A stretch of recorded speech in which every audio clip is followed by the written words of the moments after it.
Pemirsa, terima kasih Anda masih menyaksikan Bincang Sehat bersama IDI dan juga masih bersama saya saat ini Dr. Ade Brilian. Tadi sudah membahas sedikit mengenai penyakit vertigo dan dilanjut dengan penyakit migrain. Ini masih ada yang belum diselesaikan ini. Betul. Untuk jawabannya ya dokter ya.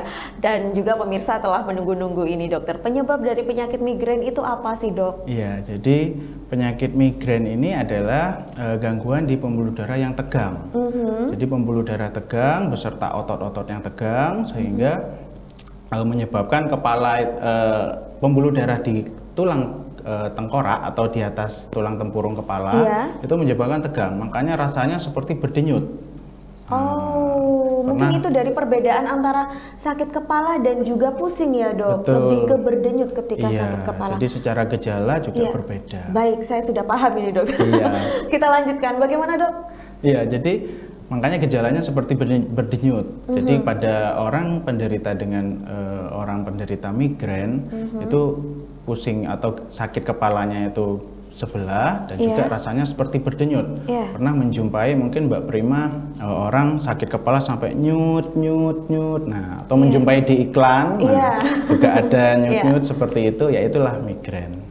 Iya, penyebabnya dari pembuluh darah yang tegang. Baik, tadi selain migrain ada tension headache dan juga cluster ya dokter. Nah itu untuk cara pengobatannya sendiri apakah sama dok atau mungkin ada penanganan yang lebih khusus kepada salah satu penyakit tersebut atau bagaimana dokter? Iya, sebenarnya untuk terapinya sendiri, pengobatan, medikamentosanya sendiri, itu sebenarnya setiap sakit kepala itu tidak selalu sama atau berbeda dari setiap sakit kepala.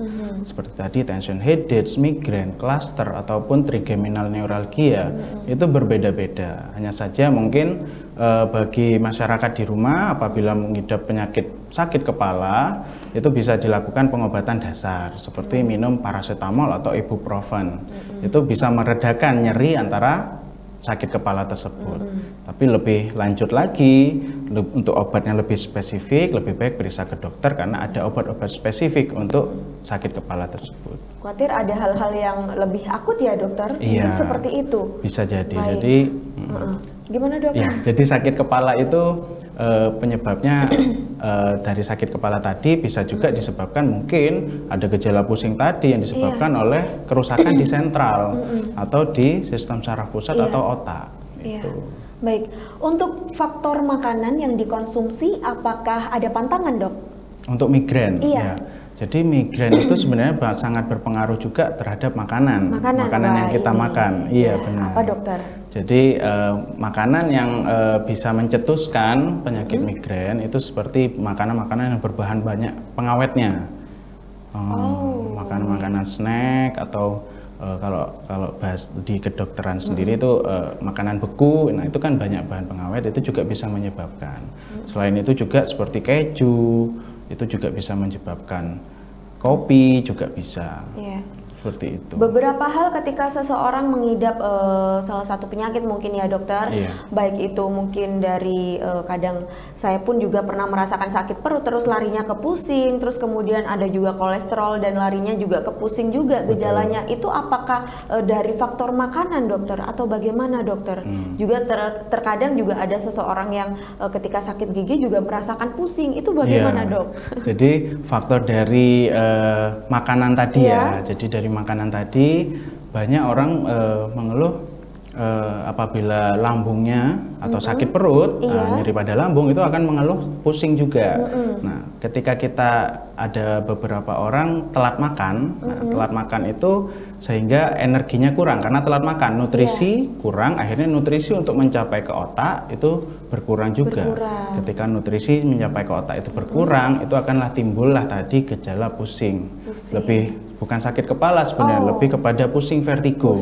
Gejala vertigo karena sistem saraf pusat atau otak sendiri mendapatkan nutrisinya kurang.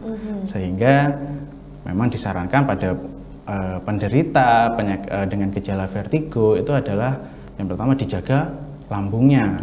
Tidak boleh telat makan. Itu yang penting juga. Baik, berarti ketika seseorang mengidap penyakit lambung ya dokter, ini larinya juga ke lambung akhirnya. Lambung juga pasti disertai dengan vertigo dok? Bisa jadi. Wow.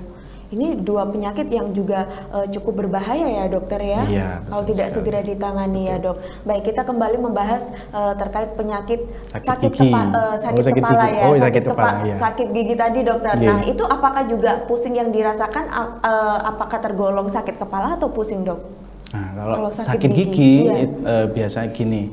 Jadi ada penyakit tadi sakit kepala namanya trigeminal neuralgia. Trigeminal neuralgia. Jadi trigeminal neuralgia ini sakit kepala yang berbeda lagi. Wow. Iya, daripada migrain.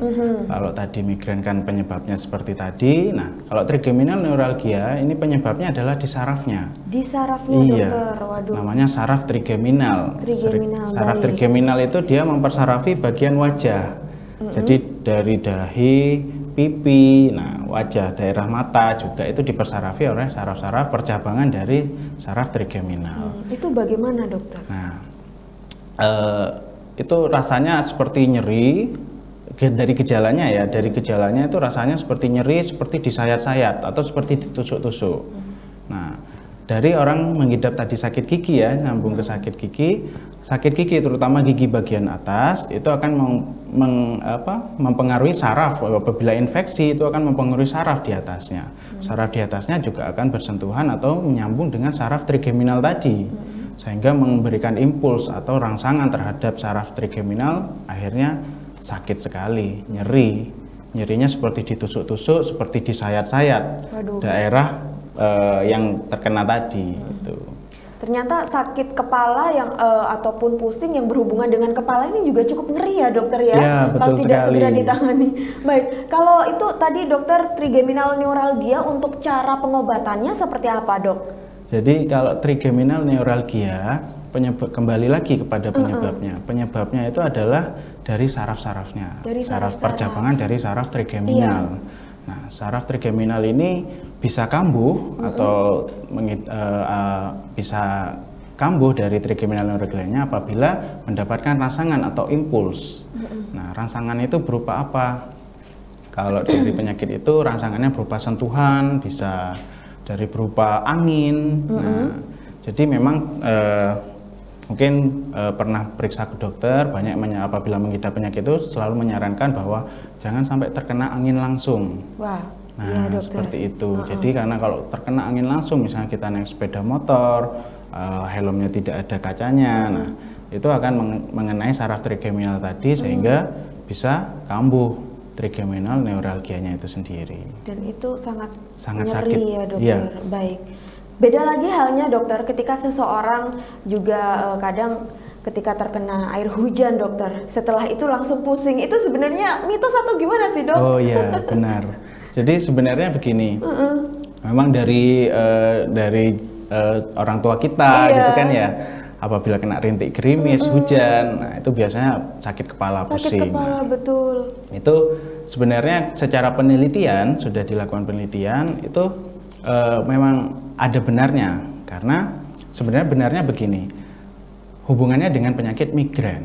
Nah, karena penyakit migrain ini berhubungan dengan juga berhubungan dengan hormon. Nah, ketika kita kena air rintikan gerimis, nah itu perubahan cuaca tadi itu akan mempengaruhi hormon-hormon dalam tubuh kita. Tubuh kita secara otomatis ada yang namanya mengeluarkan hormon serotonin. Nah, apa itu dokter? Iya, jadi serotonin ini yang akan menyebabkan pembuluh darah tadi, kalau migrain tadi kan karena pembuluh darahnya tegang. Iya. Nah, pembuluh darah tadi ini akan terangsang oleh yang namanya serotonin itu tadi. Baik, dari rintikan hujan itu betul, tadi. Betul, ya, karena sebenarnya lebih kepada perubahan cuacanya. Perubahan cuacanya. Iya. Jadi tidak selalu orang kena hujan lalu migrain kumat, tidak, tapi misalnya pun berenang pun ketika kita badannya sedang tidak enak gitu ya, sedang tidak enak badan, lalu kita nyemplung air, lah ada perubahan cuaca di sana di dalam tubuh kita mempersepsikannya perubahan yang sangat drastis sehingga memproduksi hormon serotonin tadi, sehingga bisa menyebabkan migrain. Itu bisa jadi. Baik. Untuk pengobatan atau pencegahannya bagaimana dokter? Untuk sakit kepala. Iya.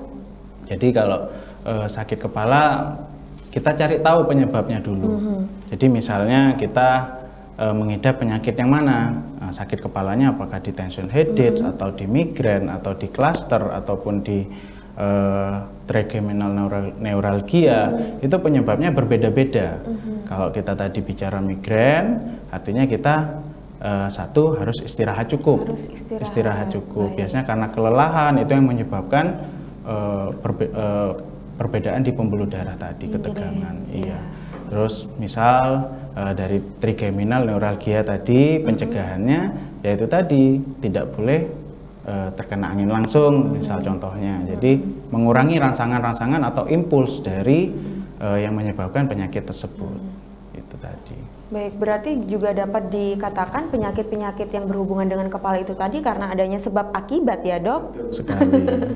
Baik, pemirsa, ternyata banyak sekali penyebab yang terjadi kepada sakit kepala, entah itu pusing. Nah, ketika Anda merasakan gejala-gejala yang demikian, ada baiknya jika Anda langsung saja memeriksakan hal tersebut ke puskesmas atau mungkin ke dokter dan lain sebagainya. Karena dari pemeriksaan itu tadi, itu nanti akan diketahui ya, dokter ya. Iya. Penyakit sakit kepala ataupun pusing itu berawal dari mana dan cara pengobatannya seperti apa. Ketika seseorang harus mengobati sendiri, itu nanti juga akan berbahaya ketika tidak betul ya, Dok. Betul sekali. Baik. Nah, dokter, di akhir segmen dokter bisa memberikan kesimpulan atau himbauan kepada pemirsa agar lebih mengetahui bagaimana cara mencegah penyakit sakit kepala maupun pusing, dokter. Iya.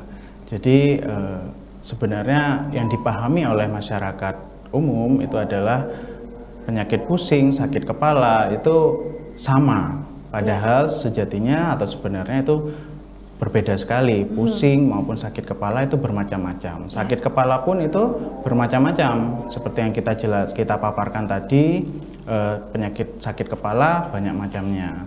Nah, untuk lebih baik apabila masyarakat mengidap penyakit tersebut atau sedang bergejala dengan penyakit tersebut, itu bisa diperiksakan ke dokter. Atau kalau misalnya bisa ada kiat-kiat yang bisa dilakukan di rumah itu bagi penderita yang memang sudah menderita lama. Jadi kiat-kiat untuk mengurangi atau mencegah terjadinya kekambuhan. Baik, terima kasih banyak dokter atas pemahamannya dan juga ketersediaan waktunya untuk datang kemari memberikan edukasi kepada pemirsa terkait macam-macam penyakit sakit kepala dan juga pusing. Semoga dapat bermanfaat untuk kita semua yang saat ini sedang menonton Bincang Sehat bersama IDI. Pemirsa, saya Prima Arfantari beserta kru yang bertugas mengucapkan terima kasih atas kebersamaan Anda. Sampai jumpa di episode Bincang Sehat bersama IDI selanjutnya.